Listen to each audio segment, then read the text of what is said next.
Oiê! Sejam muito bem-vindos a mais um episódio do nosso BíbliaCast!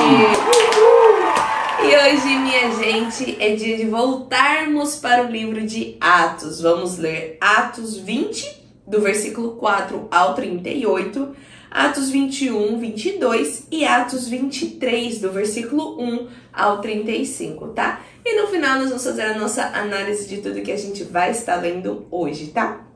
Então, por isso, já te convido para ficar com a gente até o final e abrir a sua Bíblia aí em Atos 20, do versículo 4 ao 38.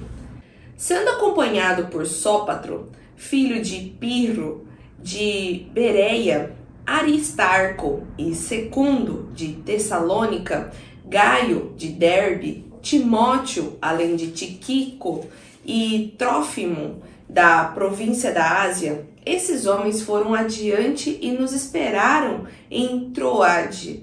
Navegamos de Filipos após a festa dos pães sem fermento, e 5 dias depois nos reunimos com os outros em Troade, onde ficamos 7 dias.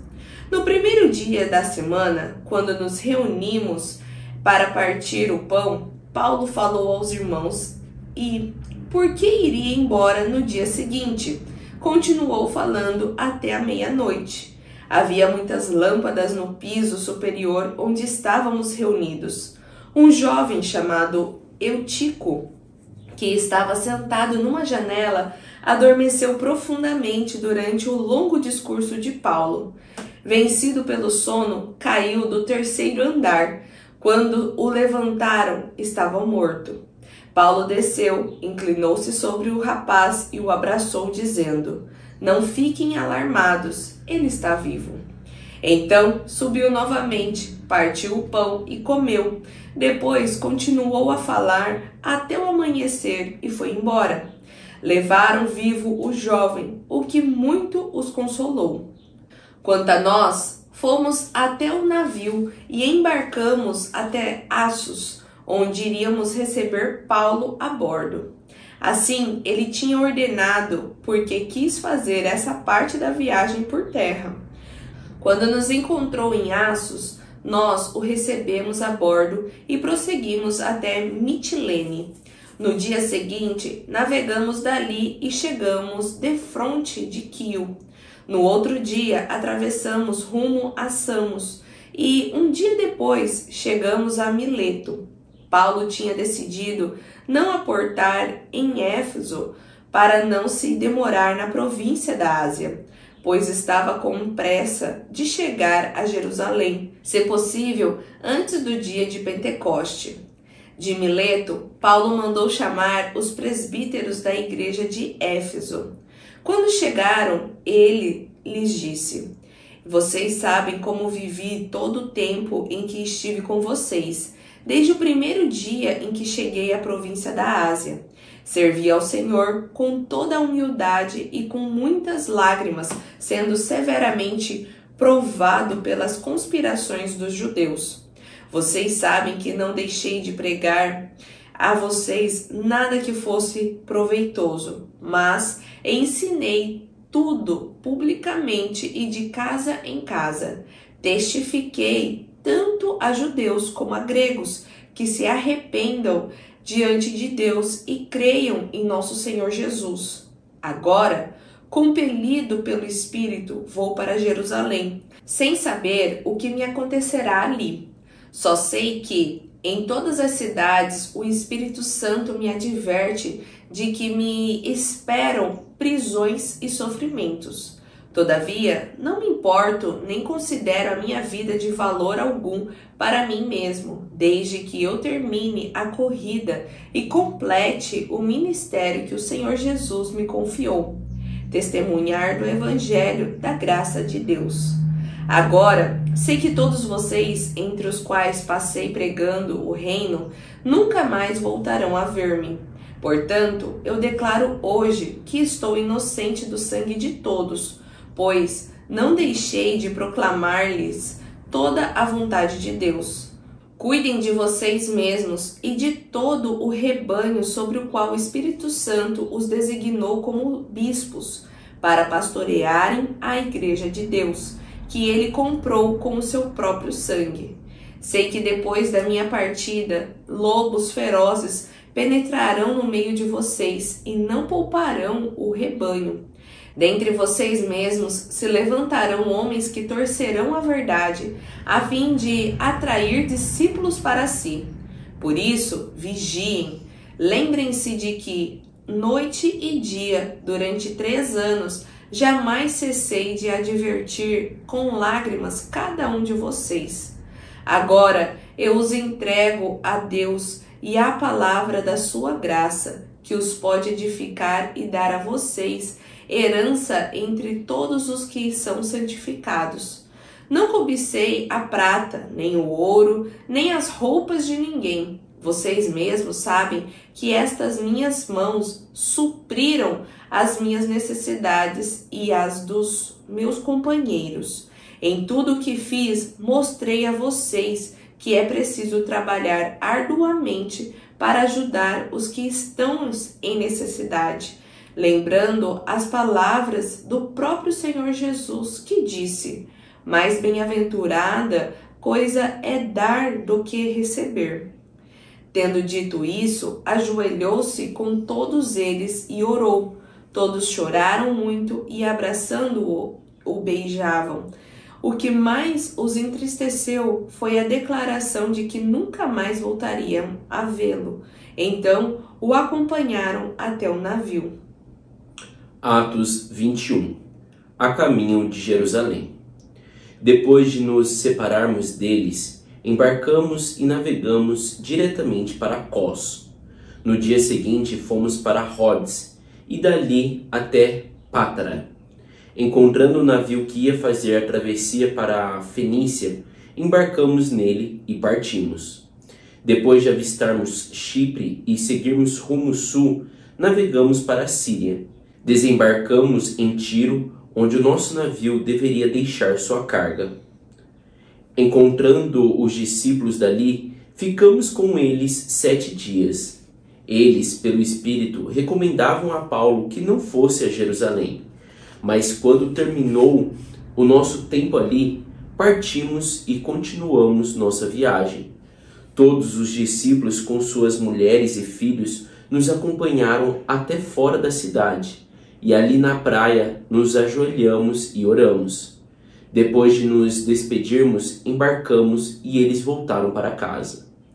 Demos prosseguimento à nossa viagem partindo de Tiro e aportamos em Ptolomaida, onde saudamos os irmãos e passamos um dia com eles. Partindo no dia seguinte, chegamos a Cesareia e ficamos na casa de Filipe, o evangelista, um dos 7. Ele tinha 4 filhas virgens que profetizavam. Depois de passarmos ali vários dias, desceu da Judeia um profeta chamado Ágabo.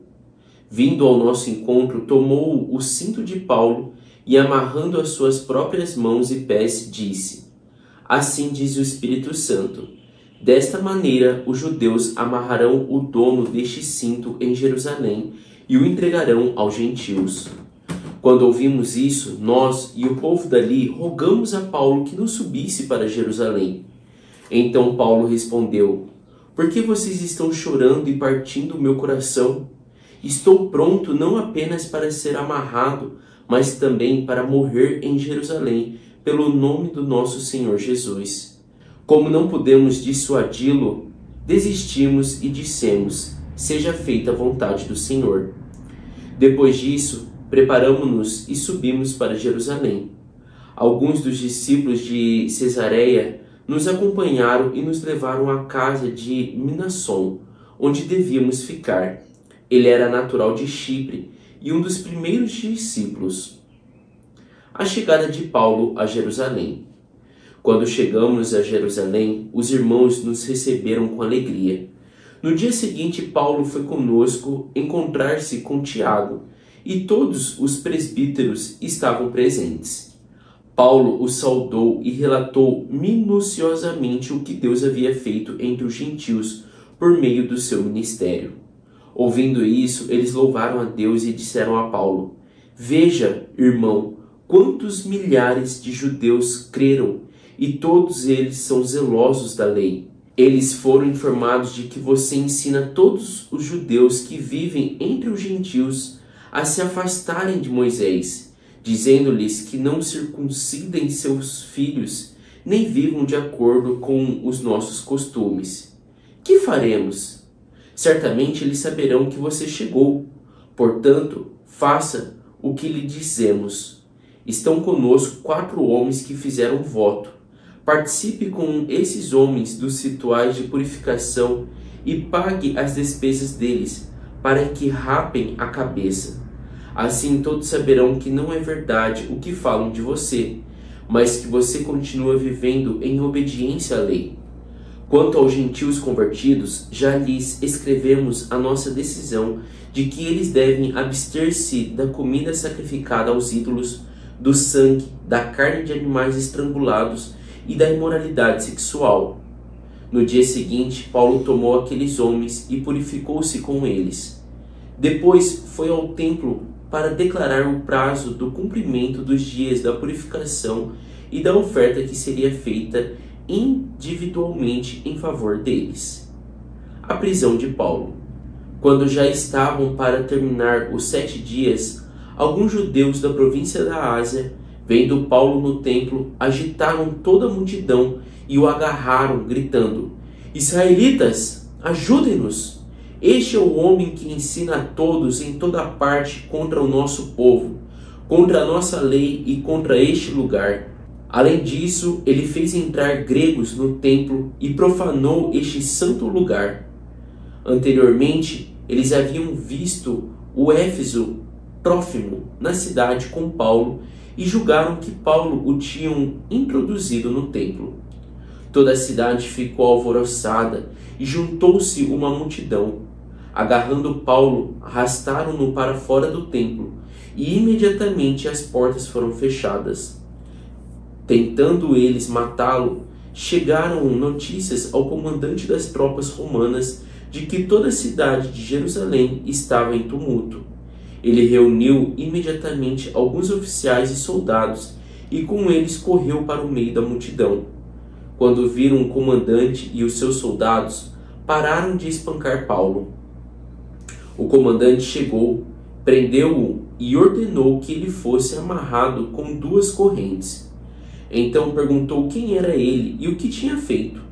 Alguns da multidão gritavam uma coisa, outros gritavam outra.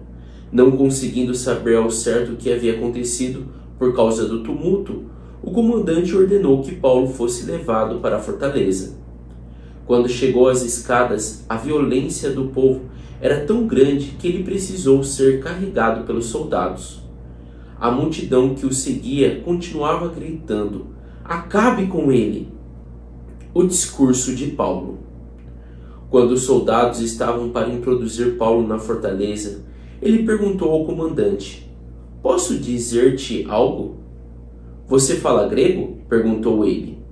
"Não é você o egípcio que iniciou uma revolta e há algum tempo levou 4.000 assassinos para o deserto?" Paulo respondeu: "Sou judeu, cidadão de Tarso, cidade importante da Cilícia. Permite-me falar ao povo." Tendo recebido permissão do comandante, Paulo levantou-se na escadaria e fez sinal à multidão. Quando todos fizeram silêncio, dirigiu-se a eles em aramaico. Atos 22. Irmãos e pais, ouçam agora a minha defesa. Quando ouviram que ele lhes falava em língua hebraica, ficaram em absoluto silêncio.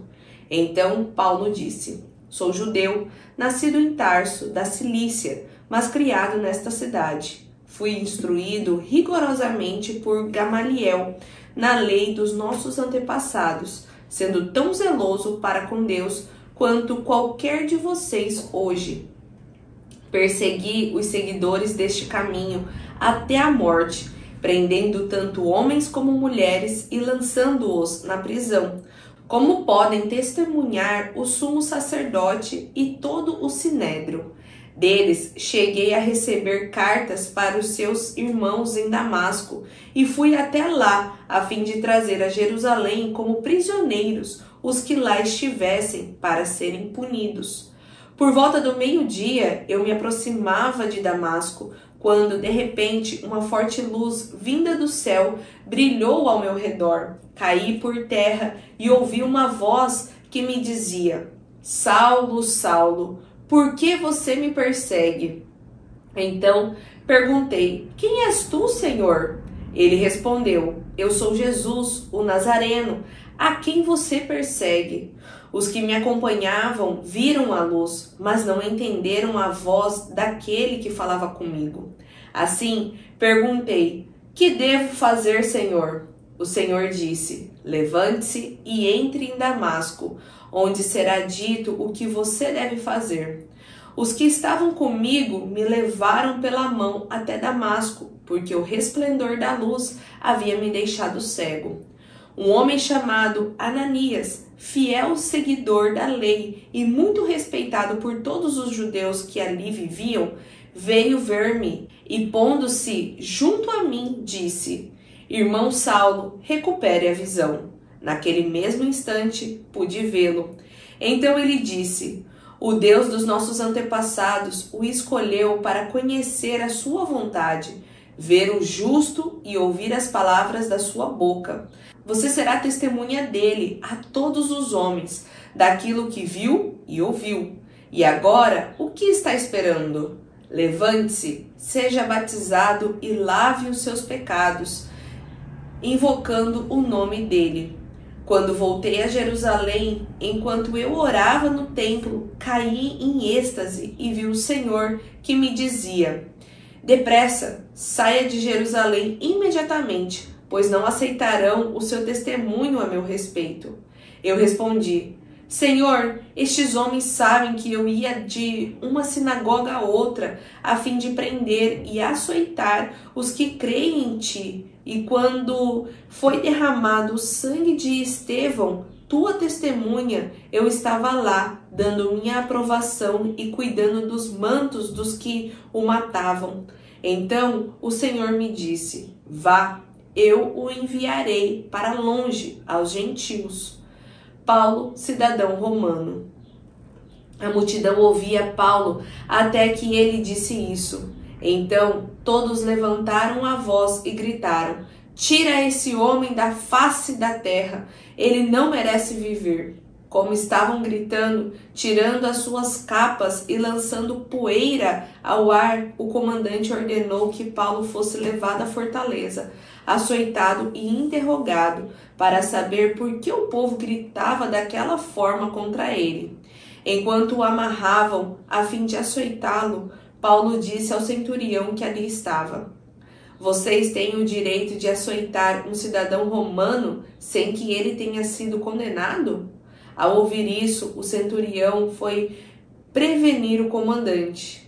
Que vais fazer? Este homem é cidadão romano. O comandante dirigiu-se a Paulo e perguntou: Diga-me, você é cidadão romano? Ele respondeu: Sim, eu sou. Então o comandante disse: Eu precisei pagar um elevado preço pela minha cidadania. Paulo respondeu: Eu a tenho por direito de nascimento. Os que iam interrogá-lo retiraram-se imediatamente. O próprio comandante ficou alarmado ao saber que havia prendido um cidadão romano. Paulo diante do Sinédrio.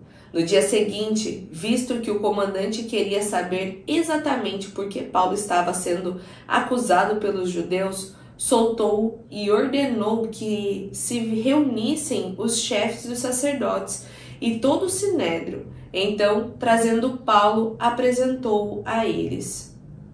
Atos 23. Paulo, fixando os olhos no Sinédrio, disse: Meus irmãos, tenho cumprido meu dever para com Deus, com toda a boa consciência, até o dia de hoje. Diante disso, o sumo sacerdote Ananias deu ordens aos que estavam perto de Paulo para que lhe batessem na boca. Então Paulo lhe disse: Deus te ferirá, parede branqueada.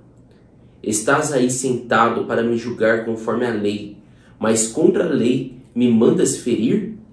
Os que estavam perto de Paulo disseram: Você ousa insultar o sumo sacerdote de Deus?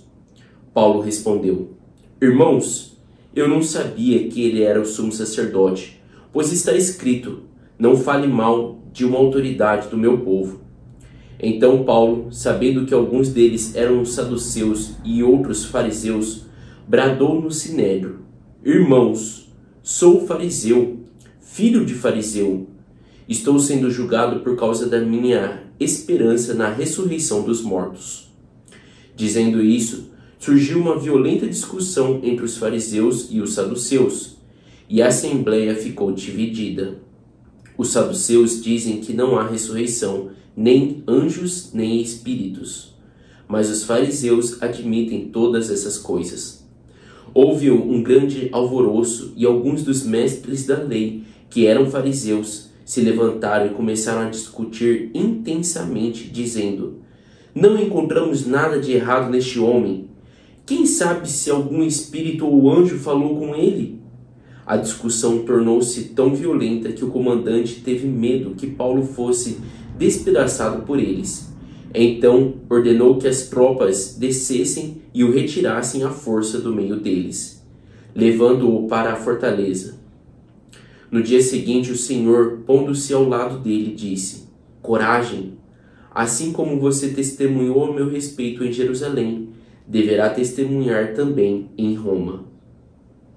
A conspiração para matar Paulo. Na manhã seguinte, os judeus tramaram uma conspiração e juraram solenemente que não comeriam nem beberiam enquanto não matassem Paulo.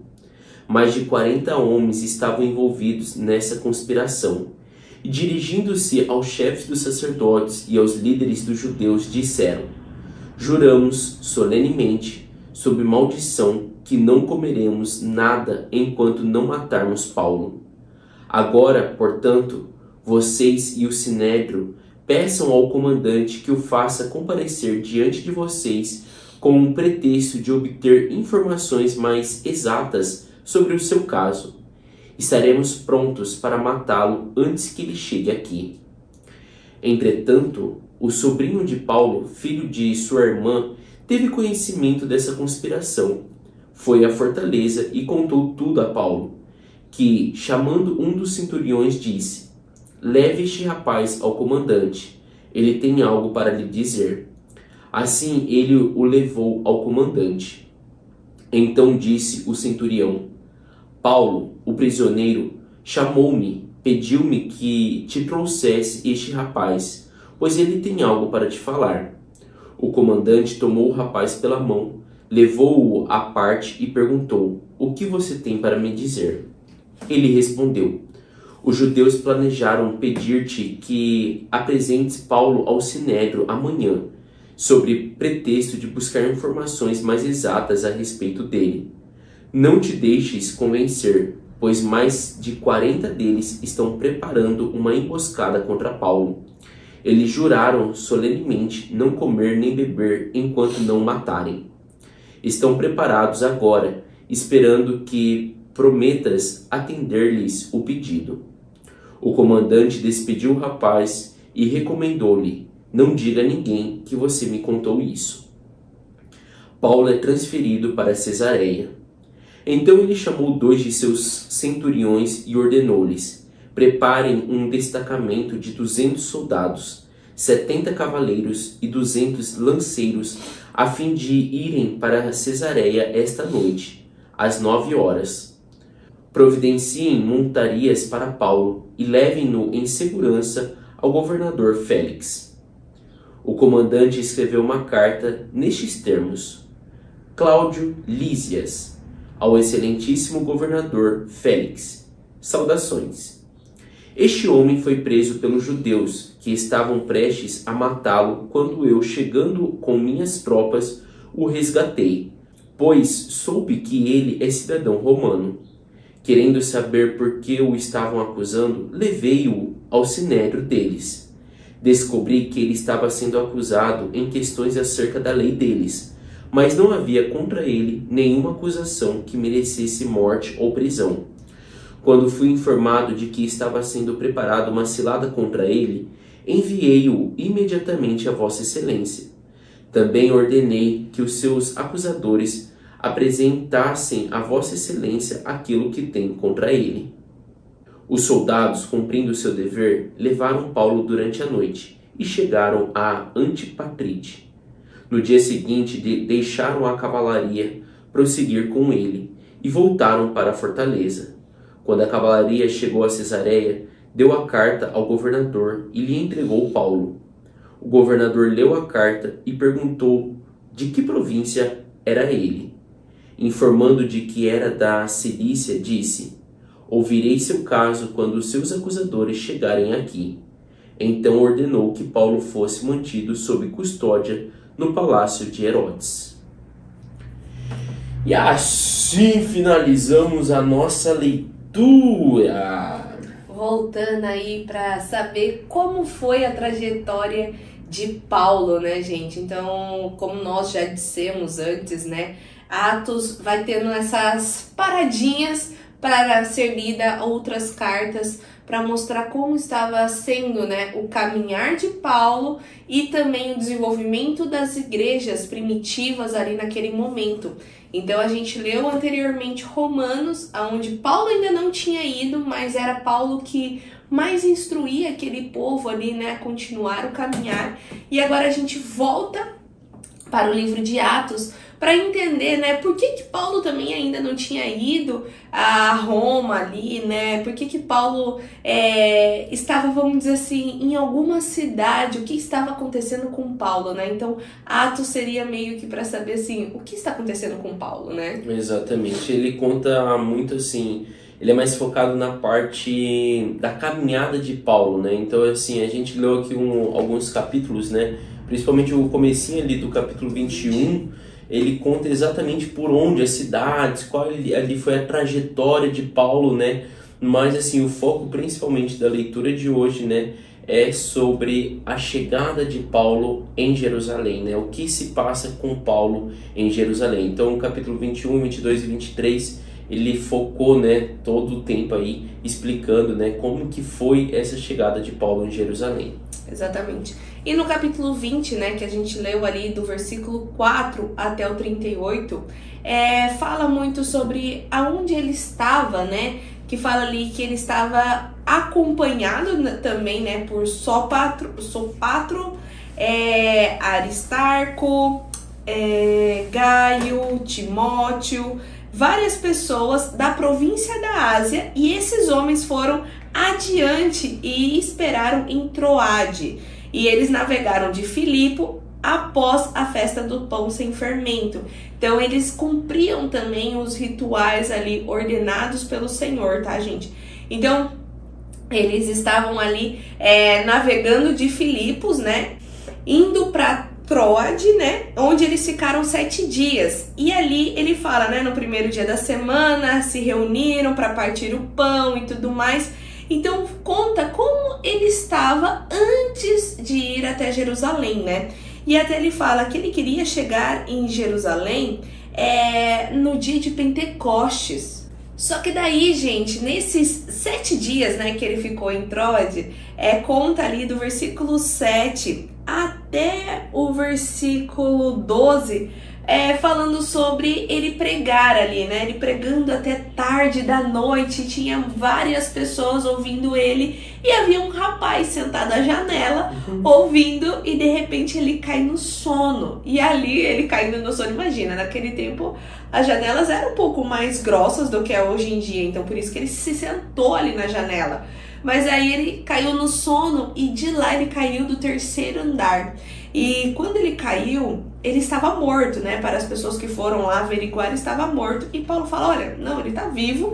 E realmente ele estava vivo, né? E algumas bíblias, né, até fala que quando Paulo vai e fala e que ele estava realmente vivo, fala até que foi uma ressurreição do homem. Tipo, ele morreu realmente e depois sobreviveu, né? Esse jovem chamado Eutico. Então, aqui fala sobre essa breve ensinamento ali que Paulo estava tendo, né? E que a gente também já viu algo mais ou menos semelhante aí com o caminhar de Cristo ali nos últimos dias, quando ele vai com Pedro, né, e um outro discípulo, e pede para cair em oração. E eles, do que cair em oração, caem no sono, né? E aqui Paulo está ensinando, né? Não está nem pedindo para ele orar, ele só estava ensinando, e já tinha falado um dia anterior, né? E no dia seguinte ele vai até meia-noite, e ali esse jovem fica cansado e cai no sono. E depois ele vai falando, né,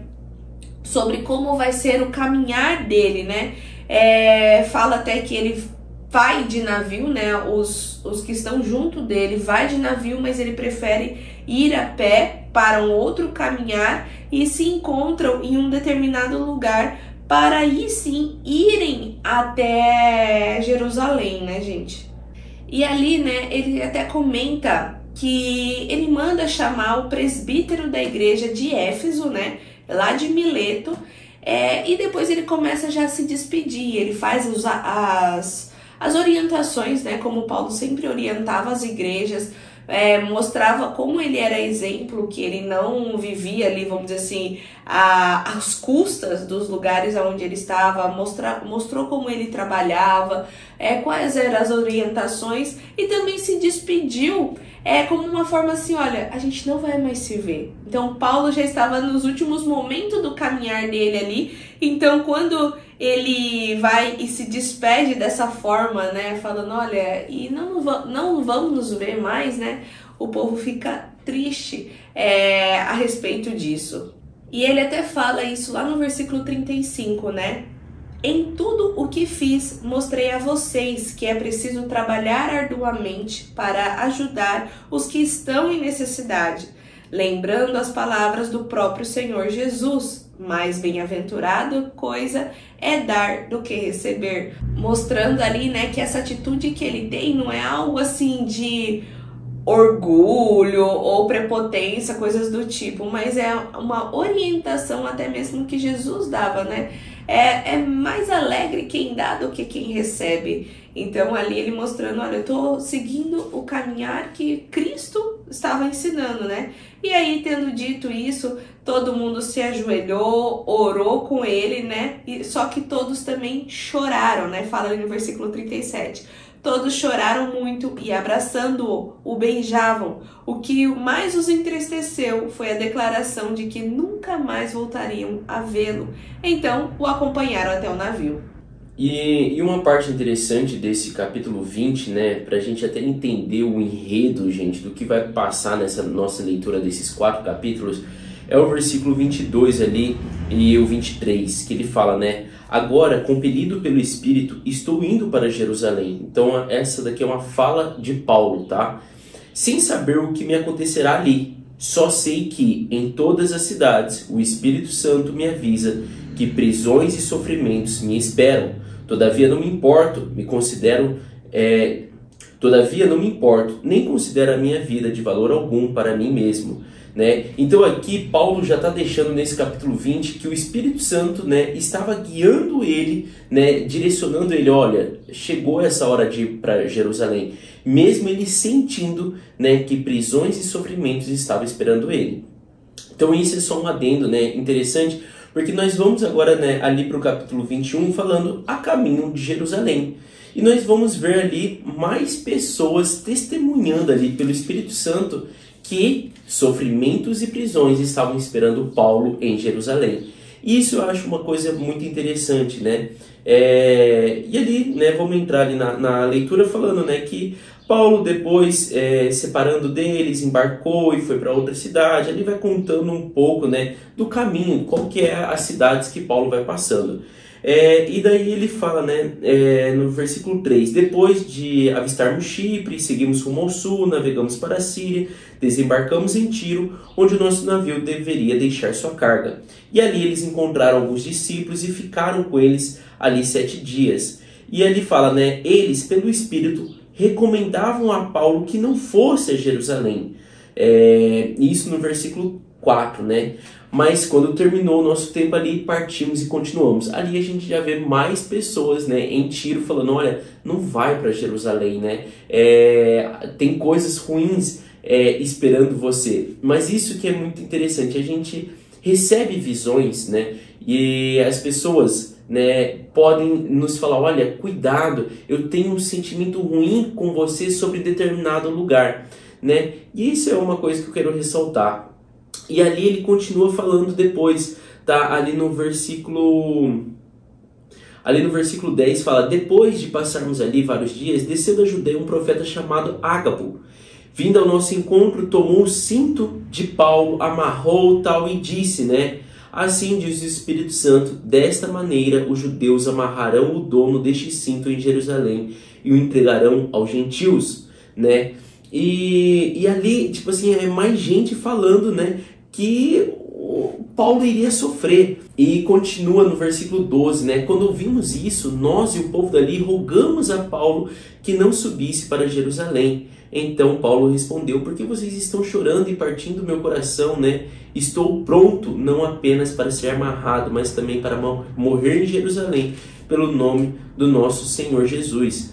Então, assim, uma coisa que vale ressaltar nessa parte, que eu acho super interessante, gente, é que, assim, as pessoas podem profetizar, né, sobre determinadas coisas, né, que podem acontecer na nossa vida, mas a tradução também daquela profecia já é outra coisa, né? Então, assim, todos profetizavam que Paulo iria sofrer, que Paulo seria, né, amarrado, que prisões aguardavam, mas qual que era a tradução, né? O que as pessoas viam com aquela visão? Não vá para lá, não passe por aquilo. Já Paulo, né, já cheio do Espírito Santo ali, sabia, ele falava assim: não, eu sei que isso me espera, mas é isso mesmo que eu estou indo ao encontro disso. Eu quero, né, passar por isso, eu estou pronto para passar por isso. E ele sempre fala: não estou pronto só para sofrer, mas também para morrer em nome de Jesus Cristo. Então, assim, isso me chama a atenção, né? Muitas vezes a pessoa fala assim: olha, cuidado, não faz isso, não faz aquilo, né? Sinto algo ruim, né? Mas o que o Espírito Santo ainda te fala sobre aquilo, né? Algo ruim talvez está te esperando, mas aquele algo ruim talvez é necessário. Não devemos fugir daquilo. Isso me chama a atenção de Paulo, que mesmo as pessoas trazendo ali, tipo, um certo medo para ele, uma certa advertência, né? Ele não fugiu. Ele falou assim: não, sim, eu entendo isso, mas eu estou pronto para isso. Esse é o meu chamado, é isso que eu preciso fazer, né? Então isso é muito bacana da gente observar. E ali, né, do versículo 17, fala sobre a chegada de Paulo em Jerusalém. E fala que quando Paulo chega, né, em Jerusalém, os irmãos o recebem com alegria, né? Tipo assim, parece que aquilo foi muito bacana, né? E fala ali que no dia seguinte, né, ainda foi ao encontro dele Tiago. Esse Tiago, gente, não era dos 12, né, discípulos, porque Tiago já até fala em Atos 12 que ele foi morto, né? Então esse Tiago aqui é um meio-irmão de Jesus, inclusive é o que escreveu o livro, né, de Tiago. E fala que ele vai ao encontro ali e estavam presentes todos os presbíteros, e ali Paulo, né, relata de forma bem minuciosa, né, o que Deus havia feito entre os gentios por meio do seu ministério. Então, o tempo inteiro a gente sabe que o ministério de Paulo é voltado aos gentios. E ali, né, no versículo 20, já começa as coisas mudarem de cenário, né? Você começa vendo uma alegria, vendo um compartilhamento da história, de tudo que estava acontecendo. E do versículo 20 em diante, a gente já começa a ver uma mudança aí. Eles falam ali, né, que ouvindo tudo isso, louvaram a Deus e disseram a Paulo, né? Veja, irmão, então isso provavelmente né, Tiago, os presbíteros falam: irmão Paulo, né, veja quantos milhares de judeus creram e todos eles são zelosos da lei. Então aqui isso é importante da gente entender, que está mostrando para Paulo: olha, da mesma forma que você está crescendo, né, no seu caminhar com os gentios fora aqui de Jerusalém, queremos relatar para você também como está o nosso caminhar aqui em Jerusalém. E falou, né, olha, milhares de judeus estão crendo, né, em Cristo Jesus, e todos eles também são zelosos da lei. E só que eles estão sendo informados de que você ensina todos os judeus que vivem entre os gentios a se afastarem de Moisés, dizendo-lhes que não circuncidem seus filhos nem vivam de acordo com os nossos costumes. Então aqui já começa, gente, aquele dilema que Paulo sempre tratou nas cartas, né? Sobre a lei judaica, né? E sobre a salvação, sobre a fé, né? Estar acima da lei. Então aqui ele está em Jerusalém, onde a lei era muito forte, né? E aquele debate, né? Com esse tema, na qual ele, né? Tratava com gentios. Só que uma coisa que me chama a atenção até que fala na carta de Coríntios, né? Que Paulo escreve na carta de Coríntios, em 1 Coríntios 9, versículo 20, ele fala assim: para os que estão debaixo da lei, tornei-me como se estivesse sujeito à lei. Então ele fala isso aos coríntios. E aqui a gente vai observar essa conduta, né, de Paulo falando: olha, eu estou tratando, né, eu estou me relacionando com os judeus, né, e eles levam muito a sério as leis. Então eu me faço também obediente às leis junto com eles, porque eu também não quero ser uma pedra de tropeço para com eles, né. E aqui os irmãos estão falando, né, falam: olha, você está falando, né, está tendo esse rumor aí de que você está ensinando aos gentios a se afastarem, né, da lei mosaica, dessas coisas, dos nossos costumes, da circuncisão. Então, por causa disso, né, nós queremos dizer para você, nós queremos fazer uma recomendação de que você se junte com 4 outros homens que estão fazendo um voto, e faça também esse voto com eles, de raspar a cabeça, né? Mostrar ali que você está realmente assim, vivendo, obedecendo a lei. E isso está ali no versículo 24, gente, né? Que ele fala: participe com esses homens dos rituais de purificação e pague as despesas deles, para que rapem a cabeça. Assim, todos saberão que não é verdade o que falam de você, mas que você continua vivendo em obediência à lei, né?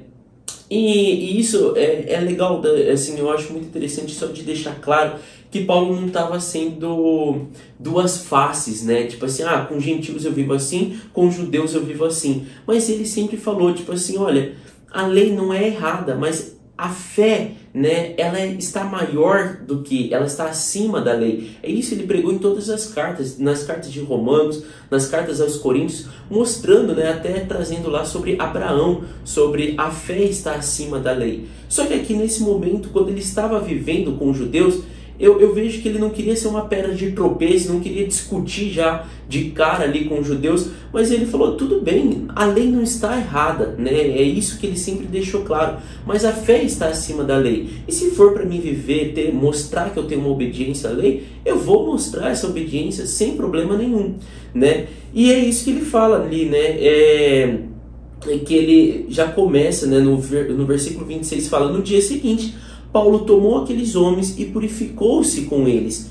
Depois foi ao templo para declarar o prazo do cumprimento dos dias da purificação e da oferta que seria feita individualmente em favor deles. Então, mostrando que ele estava seguindo ali, né, a obediência à lei.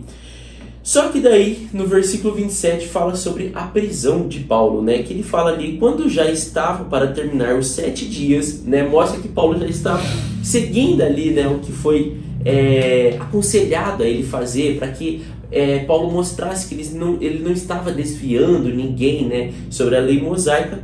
Alguns judeus da província da Ásia, vendo Paulo no templo, agitaram toda a multidão, né, e começaram a dizer ali, né, que aquele homem, né, fala isso no versículo 28, este é o homem que ensina a todos em toda parte contra o nosso povo, contra a nossa lei e contra este lugar.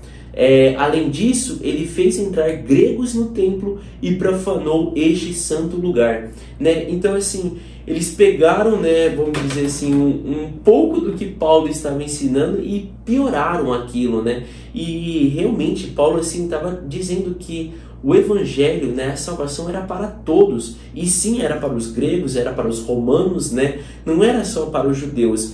Só que Paulo nenhum momento disse, né, que não deveriam seguir, né? Então eu vou trazer ali de novo o que o povo estava alegando, né?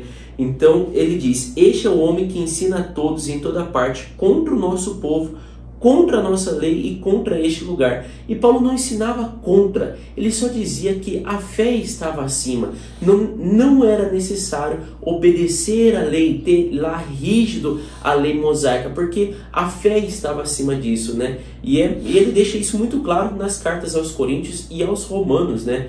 Então, assim, nunca foi contra. Ele sempre disse, se você é judeu e quer seguir a lei mosaica, siga a lei mosaica. Se você quer ser circuncidado, não tem problema, né? Faça a circuncisão. Mas não podemos obrigar aos gregos, aos romanos, né? Aos gentios, fazer a mesma coisa. Então, assim, se um está sendo salvo por aquilo, né? Aquilo, inclusive, que a gente terminou a carta de Romanos ontem, né? Se um acredita que um dia é mais santo do que o outro, que assim seja. Se um acredita que a comida, né, é impura, tudo bem, né? Não seja uma pedra de tropeço, respeite aquele, mas não temos que fazer disso uma obrigação, né? Não podemos fazer com que os romanos sigam ali o que os judeus estão fazendo, mas em nenhum momento Paulo ensinou contra isso, falando, nossa, aquilo é pecado. Ele sempre respeitou, né? E era isso que começou ali o fuzuê dos judeus falando que Paulo ensinava totalmente ao contrário, né? E toda a cidade ficou alvoroçada, aquilo começou a trazer ali todo um rebuliço, né? E ali fala no versículo 33 que o comandante chegou e prendeu e ordenou que ele fosse amarrado com 2 correntes. Então, tipo assim, quando viu que aquilo tudo estava acontecendo, os soldados romanos foram ali e pegaram Paulo, né? E levaram ele preso, porque até Paulo já estava sendo espancado ali entre eles. E levaram ele a uma fortaleza. Uma fortaleza realmente mostra assim, como uma delegacia, tá? Vamos dizer assim, mais uma grande delegacia, mas era a fortaleza dos romanos. Então levaram ele ali.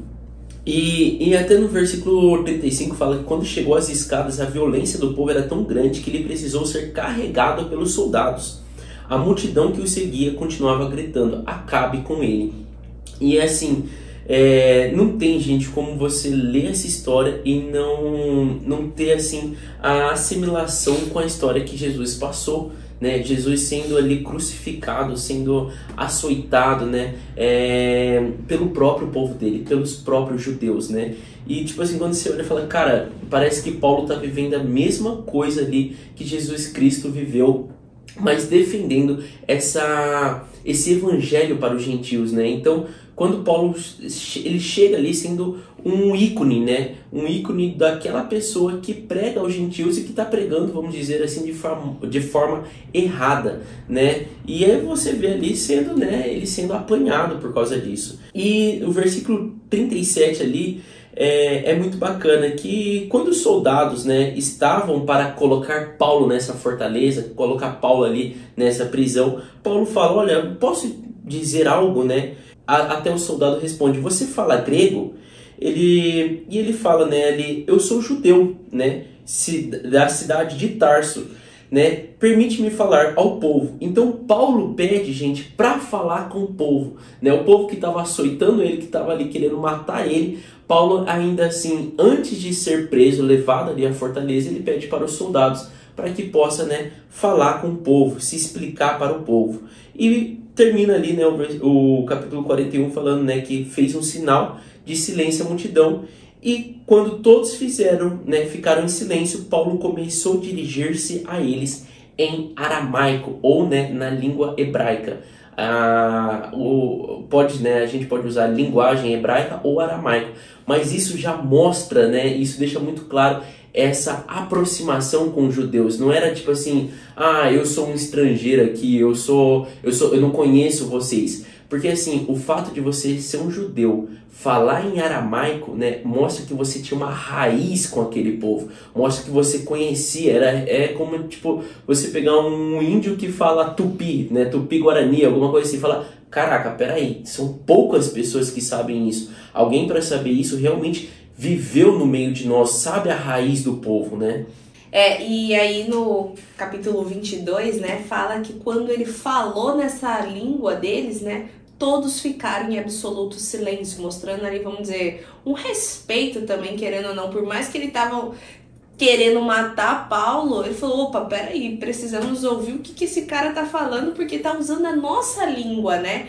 E ele até fala, olha, eu sou judeu, nascido em Tarso, isso lá no versículo 3, da Cilícia, mas criado nesta cidade. Fui instruído rigorosamente por Gamaliel na lei dos nossos antepassados, sendo tão zeloso para com Deus quanto qualquer de vocês hoje. E por que, gente, que ele cita Gamaliel também e esse zelo pela lei? Mostrando que ele também entendia a intenção daquele povo em matá-lo. Porque ele também foi aquilo antes, né? Quando ele era Saulo, ele perseguia, por isso que depois a gente vai ver aqui, ele mostrando todo o testemunho dele. Mas quando ele já inicia falando em aramaico ou hebraico, né? E fala sobre essa instrução com Gamaliel, mostra essa autoridade que ele tem, que o que ele tá fazendo, ele não é burro ou ele tá perdido, sabe? Não, ele sabe o que ele está fazendo. Então ali quando ele fala, fui instruído por Gamaliel, ele fala assim, olha, eu fui instruído pelo o melhor. Então Gamaliel, ele era muito conhecido como o melhor instrutor ali da sinagoga, né? E aí ele começa falando lá desde o versículo 4 até mais abaixo ali, né, falando como foi esse início, né, que no início, sim, ele perseguia, né, lá no versículo 4 fala, perseguiu os seguidores deste caminho, e a gente já citou, né, quando ele cita deste caminho, é as pessoas que creem em Jesus Cristo, tá? Então, o caminho, a verdade e a vida. Então, eu persegui os seguidores deste caminho até a morte, prendendo tanto homens como mulheres e lançando-os na prisão, como podem testemunhar o sumo sacerdote e todo o sinédrio, mostrando, olha, era com consentimento dos sumos sacerdotes e do sinédrio que eu fazia isso. Então eu entendo que vocês estão fazendo isso pela lei de Deus, vamos dizer assim, né? Mas eu também errei, né? Então seria meio que se colocando desse jeito. E é bacana como Paulo vem discorrer nesse capítulo 22, mostrando essa similitude com esse povo, com essa atitude que eles estavam tendo, porque era quem Saulo, né? Como Saulo agia, que é esse antigo, que é Paulo hoje em dia, né? Então assim, olha, antes, quando eu era desse mundo aí, eu agia como vocês, então não estou julgando vocês, só estou trazendo uma clareza. E ali ele vem dando todo o testemunho dele, como foi aberto os olhos dele, porque querendo ou não, gente, essa forma como Jesus falou com Saulo, né, naquele caminho para Damasco, que o cegou, e depois Ananias veio e abriu os olhos dele, seria meio que assim, olha, eu abri os meus olhos para realmente enxergar o caminho que Deus deseja, sabe? Antes eu estava cego, e fazendo uma assimilação ali, vocês também estão cegos nesse caminho, né? E aí Paulo vem contando tudo, né? Falando que ele questionou o Senhor, o que ele devia fazer, e aí veio Ananias, abriu os olhos dele, né? E fala, né, que ele foi ali, ó, o Deus do nosso antepassado, lá no versículo 14, o escolheu para conhecer a sua vontade, ver o justo e ouvir as palavras da sua boca. Você será testemunha dele a todos os homens daquilo que viu e ouviu. E agora, o que está esperando? Levante-se, seja batizado e lave os pecados, invocando o nome dele. Então, mostrando ali que ele foi chamado, que o que ele está fazendo não é algo que ele simplesmente criou uma ideia mirabolante e vai trazer os gentios, porque aqui o que mais eles estavam criticando, né, aqui os judeus, né, era que Paulo estava contaminando as sinagogas e tudo, trazendo os gentios para dentro dela, que aqui a sinagoga é só nossa, é só de quem é judeu. E aí era isso que Paulo estava mostrando, gente, eu fui chamado para isso. Eu não estou trazendo os gentios porque eu gosto dos gentios mais do que os judeus, não. Esse é o meu chamado, Deus me chamou para isso, né? Falou para eu levantar, ser batizado e ir para o meu trabalho, né? E aí ele até continua, né? Quando voltei a Jerusalém, lá no versículo 17, então eu orava no templo, caí em êxtase e vi o Senhor que me dizia, depressa, saia de Jerusalém imediatamente, pois não aceitarão o seu testemunho a meu respeito, mostrando que essa atitude que eles estão tendo, Deus já havia privado ele de receber, vamos colocar assim, né? Naquele momento do início do caminhar, mas que agora ele estava voltando para Jerusalém por instrução do Espírito. Então que ele sabia que ali o que ele estava recebendo não era nada à toa e que Deus já tinha alertado ele, sabe? Então esse é o legal, para mostrar assim essa intimidade que ele tinha com o Senhor, para que o povo entendesse que ele caminha com o Senhor, ele tem o Espírito Santo com ele, né? E depois, né, ali no versículo 19 e 20, mostra que realmente Paulo compreendia o que Deus estava fazendo na vida dele, porque ele ia de uma sinagoga a outra e ele foi quem deu o aval ali para matarem Estevão, né? Quando até fala que ele carregou o manto do povo que estava matando, vamos dizer assim, cada um tinha sua capa. Então Paulo ficou ali segurando a capa enquanto todo mundo apedrejava Estevão. Então sabia dessa posição de Estevão, né? E aí ele até finaliza esse tópico falando: vá, eu enviarei para longe aos gentios, mostrando que sim, ele foi enviado aos gentios, lá no versículo 21. Então, concretiza ali para aqueles judeus que estavam embaixo de leis, né? Não embaixo da fé e muito menos na crença em Jesus, da atitude que eles estavam tendo, de que, gente, eu não estou trazendo os gentios aqui para criar rixa com vocês. Deus quer que agora o evangelho seja pregado a todos. E aí, depois, né, ele vem com um tópico falando de Paulo, cidadão romano, porque quando o povo ouviu, né, que Paulo disse, que Deus que falou que era para ele ir para os gentios, ali o povo já se revoltou de novo. Olha, até aqui que eu tava ouvindo você falando em hebraico, aramaico aí, falando na nossa língua, dando seu testemunho, tava tudo beleza. Agora vir você ainda afirmar que a gente tem que aceitar os gentios, aí eu já não aceito. Então foi assim que começou o alvoroço novamente do povo, gritando para que tirasse Paulo ali da face da terra, né? Ele não merece viver. Ali Paulo já não conseguia falar mais nada. E aí, agora, Paulo usa de uma mesma artimanha, acho que pode colocar como artimanha, que ele já usou no passado, né? Porque ele tinha essa dupla nacionalidade. Além dele ser judeu, ele era romano também. E logo, por ele ser romano, ele não podia receber nenhum castigo sem que tivesse alguma comprovação ali de que ele cometeu algum ato errado. Então, e é interessante também a gente ver ali que o versículo 23 fala ali que o povo estava tão, né, alvoroçado, querendo matar Paulo, que fala que no versículo 24 fala: o comandante ordenou que Paulo fosse levado à fortaleza e fosse açoitado e interrogado para saber por que o povo gritava daquela forma contra ele. Então, assim, olha, nós somos aqui, né, os soldados pensaram assim, nós somos soldados, né, romanos. Nós temos que trazer ordem para essa colônia nossa, né, que é ali Jerusalém. Então, se o povo de Jerusalém está contra este homem, vamos açoitá-lo e interrogá-lo até nós descobrirmos o que esse homem fez de errado. E se for para matar ele, a gente mata, para trazer ordem. Então, a gente tem que ter essa visão realmente de colônia, gente. É a melhor, eu acho que a melhor palavra era entender assim que, né, como o Brasil foi colônia de Portugal, da mesma forma, né, Jerusalém era uma colônia dos romanos, né? Então, por isso falou assim, não, vamos açoitar ele, vamos interrogar até a gente, né, ver aqui o que a gente descobre, qualquer coisa acaba com ele. E é legal que fala, né?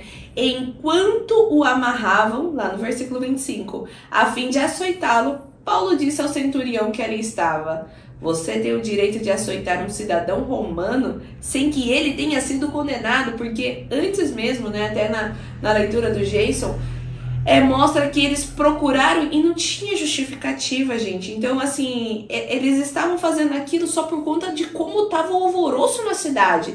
Mas pegar e falar assim, olha, foi por conta que ele matou, que ele roubou, que ele fez isso, não tinha nenhuma acusação contra Paulo, né? E aí, quando esse centurião ouviu o que Paulo tinha dito, ele já vai falar pro comandante: também, né? Porque havia essa lei para os romanos, tá? Então, por isso que é bacana essa dupla nacionalidade de Paulo. Isso, querendo ou não, era pontos positivos para ele, né? E aí... Isso mostra, assim, quando eu vejo isso, que Paulo parece que foi a pessoa perfeita para pregar gentios, para né? os gentios, porque com essa dupla nacionalidade você não podia tratar, é como assim, os romanos podiam tratar os judeus de qualquer forma porque eles eram escravos, sempre tinham que obedecer como servos para os romanos, né? Então tinham essa visão, mas quando falava que aquela pessoa era romana, peraí, aí a lei é diferente, então eu tenho que tratar de igual para igual. Então, assim, em nenhum momento, gente, isso que é interessante, quando a gente leu ali o capítulo 21, que fala sobre a prisão, que os comandantes, ele sempre fala ali que ele é, tipo assim, judeu. Ele até fala, olha, sou judeu, isso lá no versículo 39 do capítulo 21. Cidadão de Tarso, tal. Então, tipo assim, ele é um judeu. Agora, de repente, o cara fala que ele é romano, peraí. Então, assim, esse fato da dupla nacionalidade ali realmente faz Paulo ser um diferencial e ajuda ele nesse caminhar, né, de pregar para os gentios. Exatamente. Porque é por isso até que esse comandante questiona novamente Paulo. Uai, você é cidadão romano? Aí Paulo ainda fala, sim, eu sou. E o comandante até responde para ele lá no 28, eu precisei pagar um elevado preço pela minha cidadania. E Paulo fala, eu a tenho por direito de nascimento. Por que ele fala esse elevado preço? Não é que ele teve que apanhar ou fazer alguma coisa. Naquela época, gente, eles vendiam cidadania também, tá? Então, eles compravam e era uma fonte de renda, vamos dizer assim, muito grande para Roma. Essa parte de, vamos dizer assim, eu sou brasileira, quero virar romana. Eu vou lá e pago. Como se fosse, vamos dizer assim, o green card hoje em dia. Você paga por aquilo e é um preço caro. Por isso que até esse comandante fala, eu precisei pagar um elevado preço. Só que quando coloca um que comprou a cidadania e outro que é por nascimento, o de nascimento é muito superior, porque ele é romano de verdade. Então, por isso que quando vai ali para os próximos momentos ali de Paulo, né? E ele é enviado para um outro lugar, por quê? Porque ele precisa ser protegido. Ele é romano de verdade, ele não é qualquer pessoa, né? E até fala, né, no finalzinho ali do versículo 29, que o próprio comandante ficou alarmado ao saber que havia prendido um cidadão romano. Isso é legal porque é pra gente ter uma noção de quão errado era prender alguém romano naquela época, gente. Então, de novo, igual a gente comentou aqui, Paulo era a pessoa crucial para pregar para os gentios, porque ele tinha essa dupla nacionalidade, ele conseguia estar debaixo da lei dos judeus, né, falar com os judeus, ser respeitado ali, e também conseguia não ser castigado pelos romanos e também pregar para os romanos, porque ele era romano, né? Isso que é legal. E depois fala, né, que Paulo vai para o Sinédrio, lá no último versículo do capítulo, mostrando já o adendo para Atos 23, que ele vai ser questionado, né? Então ali como os comandantes ficaram ali, poxa, então por que eles estão querendo que açoitemos ele, que fique preso? Não, vai lá para o Sinédrio, que já que é pela lei deles, então que seja questionado. Eu não vou bater nele, eu não vou fazer nada. Então foi essa a condição que foi colocado ali para Paulo, né, naquele momento. Ele só vai ser questionado. E é interessante, né, da gente sempre observar que assim, os soldados romanos, eles estavam ali em Jerusalém para gerarem uma certa ordem, né? Então eles estavam cuidando ali, ele, né, não podia deixar esse alvoroço. Só que ali eles falaram, né, como a senhora terminou ali no capítulo 22, fala, a gente não tem como açoitar, não tem como fazer esse cara porque esse cara é romano. Mas por que esse cara está trazendo uma desordem para essa cidade? Até fala ali no versículo 30 do capítulo 22 que, visto que o comandante queria descobrir exatamente por que Paulo estava sendo acusado pelos judeus, libertou e ordenou que se reunisse com os chefes dos sacerdotes. Então, eu vou te libertar, mas você vai lá e você dá um jeito lá com o seu povo, né? Com os sacerdotes lá, porque não dá para ter essa confusão. E daí, gente, fala ali né, no capítulo 23, no comecinho do capítulo 23, essa parte ela é interessante, mas ela tem umas coisinhas ali que a gente precisa explicar melhor. Que fala ali que Paulo foi, né, e fixando os olhos no Sinédrio, disse, né, meus irmãos, tenho cumprido o meu dever para com Deus com toda a boa consciência até o dia de hoje. Né? Então ele mostrou assim, olha, eu vim aqui, né, e o começo da fala de Paulo é falando assim, eu tenho feito, né, todo o meu dever, eu tenho obedecido a Deus com a minha consciência limpa, né, e feito tudo, né, o que eu sei que eu estou fazendo assim conforme o que Deus colocou para mim, né. E diante disso, o sumo sacerdote ali mandou, né, dar um tapa na boca de Paulo, né. E ali, quando Paulo vê isso, no versículo 3 fala, então Paulo lhe disse para o sumo sacerdote, Deus te ferirá, parede branqueada. Aqui é uma coisa, o que é essa parede branqueada, né? Essa parede branqueada era uma palavra que eles usavam na época, porque é uma metáfora por uma pessoa que é hipócrita, né? Então aquela pessoa que está, né, você fala, oh, parede branqueada, que chama, né, que mostra que ela é impressionante exteriormente, mas corrupta no interior, né? Então dentro dela não é branquinha, bonitinha, né? Então é isso que fala parede branqueada, né?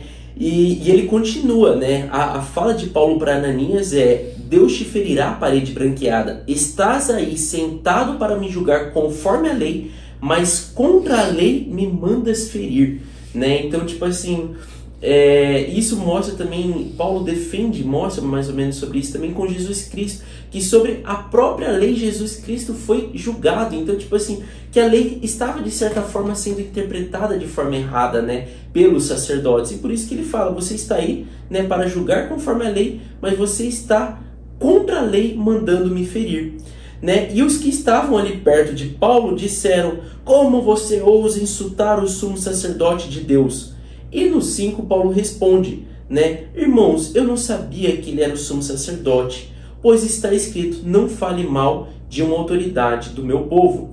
E aqui é interessante, porque essa fala de Paulo, gente, não é que Paulo estava, né, cego, com uma visão baixa, mas mostra uma ironia extremamente grandiosa na fala ali de Paulo, que ele fala assim, nossa, puxa vida, né? Perdão, eu não sabia que ele era o sumo sacerdote. Por quê? Porque ele não está agindo como um sumo sacerdote, né? Então, ele usa uma parte ali, né, da fala de Êxodo, que fala, né, não fale mal de uma autoridade do seu povo, né? Não fale mal, porque ali Paulo acabou de falar mal, né, para o sumo sacerdote. Então ele fala assim, olha, me desculpe, não foi minha intenção, até porque parece que ele não age como um sumo sacerdote, por isso que eu não achei que ele era o sumo sacerdote. Que né? ele merecia algum respeito, alguma coisa assim, porque ele bateu na minha boca, né? Exatamente. Então, tipo assim, nossa, que atitude esse sumo sacerdote, né, tá tendo? Mas é isso, né? Só para explicar para vocês ali porque usa dessa fala ali, né? E ali Paulo continua, e Paulo cara, ele é muito inteligente, né? A sabedoria celestial, né? Fala que ali ele continuou, né? Então, e ele observou que tinha ali, né, os fariseus, né, e os saduceus. E ali ele já começa a falar de outra forma, né? Isso mostra ali no versículo 6, fala: irmãos, sou fariseu, filho de fariseu, e estou sendo julgado por causa da minha esperança na ressurreição dos mortos. E já mostra ali que, né, quando os fariseus ouvem aquela fala de Paulo, falam, nossa, né, ele é do nosso lado, ele também acredita na ressurreição dos mortos, né? Até no versículo 8 fala, né, os saduceus dizem que não há ressurreição, nem anjos, nem espíritos, mas os fariseus admitem todas essas coisas. Então, com essa fala, né, de Paulo, ele já gerou ali um conflito entre essas duas tribos que estavam ali. Exatamente. Então, tipo assim, lutem agora vocês ali, né? Vamos ver, né, o que vocês defendem. Mas ele já teve um apoio de um lado do grupo ali, né? Tipo, nessa fala dele, né? Eu sou fariseu, filho de fariseu, e eu defendo isso. Então, tipo assim, poxa, metade do Sinédrio ali, ele já tinha apoio, mas aquilo já gerou um conflito entre o povo ali, entre eles, né? Tanto é que isso fala no versículo 9, né? Houve um grande alvoroço e alguns dos mestres da lei, que eram fariseus, se levantaram e começaram a discutir intensamente. Então você já vê que não havia sabedoria espiritual dentro do Sinédrio, não. E continua falando nesse versículo 9 que eles já começam a defender Paulo ali. Fala, olha, não encontramos nada de errado neste homem. Quem sabe se algum espírito ou anjo falou com ele? Então ele já ganhou ali, né? E aquilo já virou uma discussão violenta. Exatamente. E fala, né, que os soldados romanos, aparenta que eles estavam ali, né, querendo saber o que estava acontecendo, qual que seria, né, o desfecho daquela reunião ali. E fala ali no versículo 10, né, que a discussão tornou-se tão violenta que o comandante teve medo que Paulo fosse despedaçado por eles. Então ordenou que as tropas descessem e o retirassem à força do meio deles, levando-o para a fortaleza, né? E é legal que nesse momento a fortaleza a gente já não era com a mesma intenção que era lá no capítulo 21, 22, que era para açoitar, amarrar e tudo mais, até falaram, né, que prenderam ele com 2 correntes. Aqui já não, aqui ele já leva para a fortaleza para proteger Paulo, porque agora Paulo já não era mais o judeu, Paulo já era o romano, tá? Exatamente. E no versículo 11 ali é muito bacana essa parte que fala, na noite seguinte, né, de todo esse alvoroço, né, o Senhor, pondo-se ao lado de Paulo, disse, coragem, assim como você testemunhou a meu respeito em Jerusalém, deverá testemunhar também em Roma. Então é tipo assim, força, porque eu acho que às vezes ali Paulo já falou assim, olha, eu estava esperando que aqui em Jerusalém eu seria julgado, que eu seria, né, açoitado, amarrado e morto, né? Eu acho que Paulo tinha muito essa consciência. Eu tô pronto para morrer aqui em Jerusalém. Mas, né, o Senhor aparece ali e fala assim, coragem, você ainda precisa testemunhar, né, ao meu respeito também em Roma, né? E daí ali continua falando no versículo 12, né, que na manhã seguinte os judeus tramaram uma conspiração e juraram, né? Isso mostra assim que era gente mostrando assim que os judeus eles estavam com uma convicção muito grande, que eles juraram solenemente que não iriam comer nem beber enquanto não matassem Paulo. Então, essa fala mostra realmente assim como pessoas ali totalmente dedicadas, né, que dariam a vida, né, caso fosse para poder matar Paulo. Então mostra assim um nível de extrema dedicação de cumprir aquela tarefa, né? Então assim, eu não vou beber e não vou comer, ou seja, enquanto eu não matar Paulo, eu posso morrer, mas a minha dedicação é que nada eu farei até eu conseguir matar Paulo. Então mostra, né, sobre essa conspiração de 40 homens, né? E eles fazem toda uma trama ali, eles dirigem-se, né? Isso fala no versículo 14, né? Que eles dirigiram-se aos chefes dos sacerdotes e aos líderes dos judeus, mostrando, olha, vamos fazer essa trama aqui, né? Vamos fazer esse emboscada ali para Paulo. Né? Exatamente. Então vocês mandam chamar Paulo e quando ele estiver nesse caminho a gente vai atacar e vai matar. E é isso que vai acontecer. Então mostra que o Sinédrio, né, os chefes dos sacerdotes, né, e os líderes dos judeus estavam cientes daquela trama, né? E lembrando, gente, eles estavam achando que estava fazendo coisas debaixo da lei de Deus. Então a gente não pode esquecer quem são essas pessoas e como eles estão agindo. Quando fala assim, não vamos comer e nem beber, seria como se fosse assim, estou fazendo um jejum para mostrar que eu estou a prol da defesa de Deus, sabe? Seria meio que isso. E isso a gente também vê hoje em dia com o povo lá da área do Irã, do todo, que acredita no Senhor até a lei mosaica. Então quando eles matam, quando eles fazem todas aquelas guerras, é tudo em nome de Alá, é tudo em nome, sabe? Por quê? Porque eles estão entendendo essa parte do Alcorão, assim como esse povo também estava. Então também é legal da gente entender como eles estão agindo, para a gente também compreender como esse povo de hoje em dia também age daquela região, né? Achando que está defendendo Deus, né? Defendendo Alá, defendendo a moral também, a conduta ali, né? De todas os cidadãos que são judeus.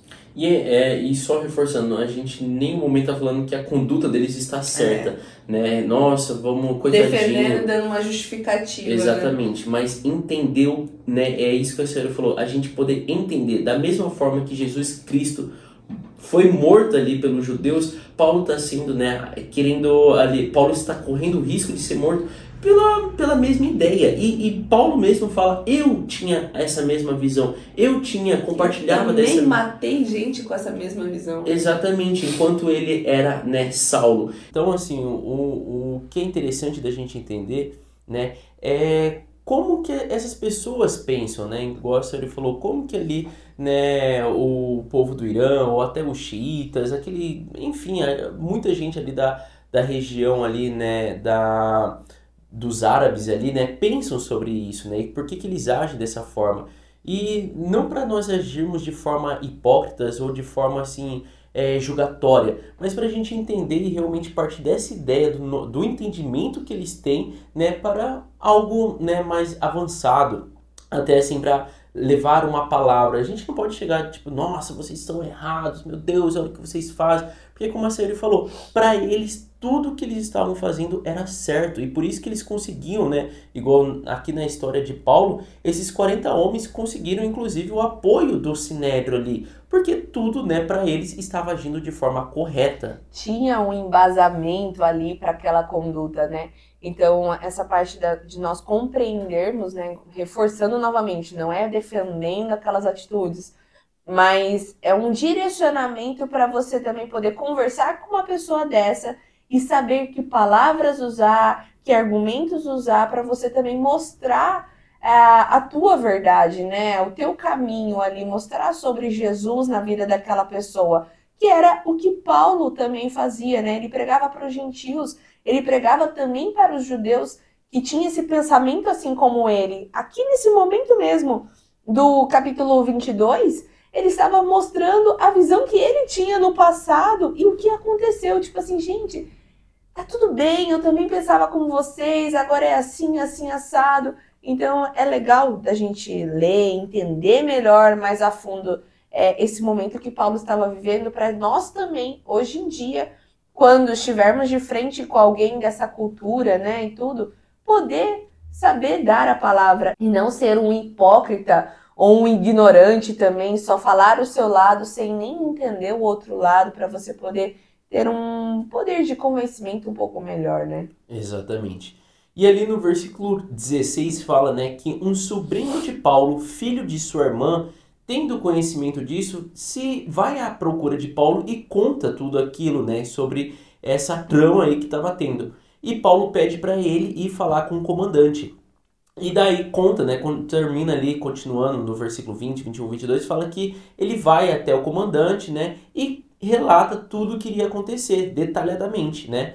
E ali no versículo 23 fala então que o comandante, né, e como isso que é importante, essa Yuri relatou agora há pouco. Agora o comandante tinha uma visão diferente de Paulo, fala assim, peraí, nós temos que preservar esse rapaz porque ele não é judeu, ele é romano, né? Então assim, temos que ter um cuidado agora com ele. Como que eu vou depois relatar que um romano morreu na minha mão enquanto eu estava levando ele para, né, ser ali interrogado no Sinédrio, né? Qual era, né, realmente o intuito deles ali de fazer. Então ali, ele sabendo daquilo, fala que ele chamou 2 de seus centuriões e ordenou, preparem um destacamento. Gente, Paulo foi aqui como, né? Escoltado, né? Esse destacamento é um escoltamento ali para Paulo. Mas quase um escoltamento assim como um rei, porque era 200 soldados, 70 cavaleiros e 200 lanceiros, né? Então, que tinha lanças ali a fim de irem para Cesareia, né? Esta noite, às 9 horas. Né, levando Paulo. Então era um exército bem preparado para, né, fazer ali a guarda proteção de Paulo, né? Exatamente. E ali fala que o comandante escreveu uma carta, né? Então ele escreve essa carta para Félix, né, o governador Félix, e falando, ó, este homem foi preso pelos judeus, né? Estavam prestes a matá-lo quando eu cheguei, e relata ali. Então, olha, não tem o que ele, né, não foi encontrado nada entre ele, só acusações perante o Sinédrio, perante a cultura deles. Mas para nós, romanos, né, não foi encontrado nada. E quando eu fiquei sabendo que ia ter uma cilada contra ele, eu preferi tirar ele daqui.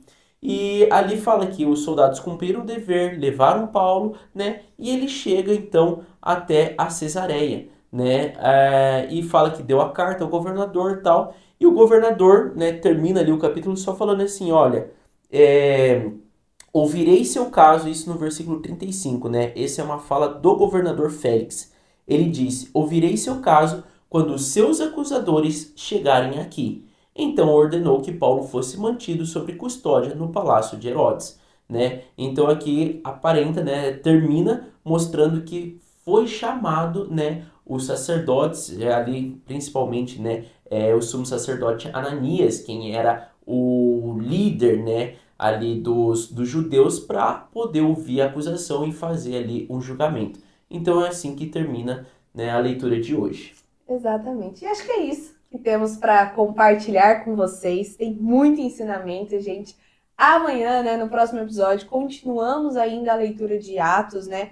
Lendo Atos 24, 25 e 26. Então já te convido para estar curtindo esse vídeo, se inscrevendo no nosso canal e ativando seu sininho para estar conosco nos próximos episódios. Beijo! Tchau!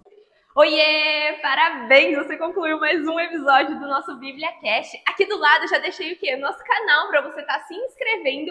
E aqui abaixo o sininho para você já deixar ativado e ser notificado sempre quando a gente lançar o próximo episódio. E o próximo episódio já tá aqui também para você estar assistindo e crescendo cada vez mais espiritualmente, viu? Então vai lá, já clica aqui e já assista o próximo episódio. Nos vemos! Tchau!